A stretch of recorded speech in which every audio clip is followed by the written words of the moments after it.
Après 2 jours de marche, elle finit par se résoudre à se rendre dans une ville. La faim la tenaillait. Elle ne pouvait pas prendre le temps de chasser sa nourriture. Comme il lui restait un peu d'or, confié par la guérisseuse avant son départ, elle se décida. Sa peur d'être remarquée s'atténua rapidement en pénétrant dans la ville. Un grand marché avait lieu ce jour-là, et la grande place était bondée. Nul ne fit attention à elle, malgré ses vêtements couverts de poussière et typiques du nord du royaume. Elle fit rapidement quelques emplettes, savourant avec délice quelques fruits gorgés de soleil.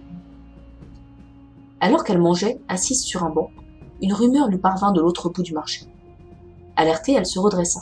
Une troupe d'hommes en armes faisait face à un groupe de penaillis. Aux commentaires autour d'elle, elle comprit rapidement qu'il s'agissait d'une révolte. Ici comme ailleurs, des esclaves, de plus en plus nombreux, se rebellaient contre leur maître, décidés à tenter leur chance en corniche auprès de Clara. Prudemment, elle rassembla ses affaires et chercha à s'éloigner. Mais des cris plus perçants la firent se retourner. La situation s'envenimait. Épouvantée, elle vit les soldats charger les esclaves, ceux-ci fuyant, paniqués. Aucun n'était en mesure de se défendre. De loin, elle lança son éclat de contrôle sur l'un des soldats, dont l'arme était sur le point de s'abattre sur une victime sans défense. Interloqué, l'homme pivota et brandit son épée en direction de ses compagnons médusés. Maïkan relâcha vite son emprise, peu désireux de s'attarder. Mais au moins, elle vit avec satisfaction un des esclaves relever celui à terre et l'entraîner avec lui. Un au moins échapperait à la mort, pour le moment. Elle se reconcentra sur ses problèmes. Quitter la ville n'était plus si simple. L'alarme avait été sonnée, et les portes de la ville se refermèrent les unes après les autres. Terrifiée, Maïkan courut au hasard, fuyant les soldats qui bloquaient les rues, se faisant de plus en plus violents. Alors qu'elle venait de s'engouffrer dans une ruelle, elle tomba nez à nez avec une famille paniquée. Le père, portant la marque caractéristique des esclaves, tatouée dans le cou, portait dans ses bras un enfant, grièvement blessé. La mère, voyant les armes de Maïkan, se précipita vers elle. « Je vous en prie, aidez-nous !»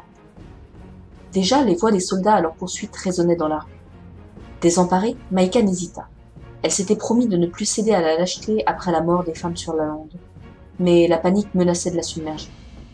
Ce fut le regard désespéré de la mère qui la convainquit finalement d'agir.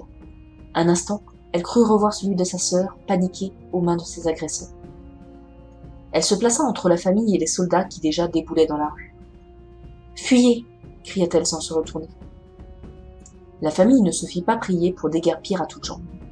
Pendant ce temps, Maïkan décocha une première flèche. Elle atteignit son but. Un soldat s'effondra. N'ayant pas le temps d'utiliser à nouveau son arc, Maïkan utilisa son éclair de contrôle.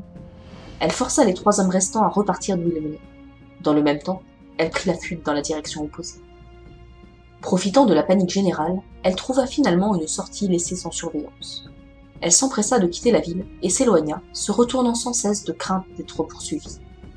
Elle ne s'arrêta qu'après plusieurs heures de marche, au bord d'un lac. Épuisée, elle se laissa tomber au sol. Un sentiment étrange s'empara alors d'elle, lui rappelant le moment où elle avait obtenu son second éclat. Elle comprit que les dieux avaient vu et jugé ses actes depuis son départ de Lys. Une douce chaleur la parcourut. Instantanément, elle se sentit mieux. Elle n'avait personne sur qui tester, mais instinctivement, elle sut que ses pouvoirs avaient été renforcés.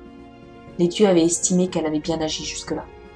Malgré sa solitude, elle se sentit entourée, soutenue. Se roulant en boule, elle se laissa glisser dans un sommeil réparateur.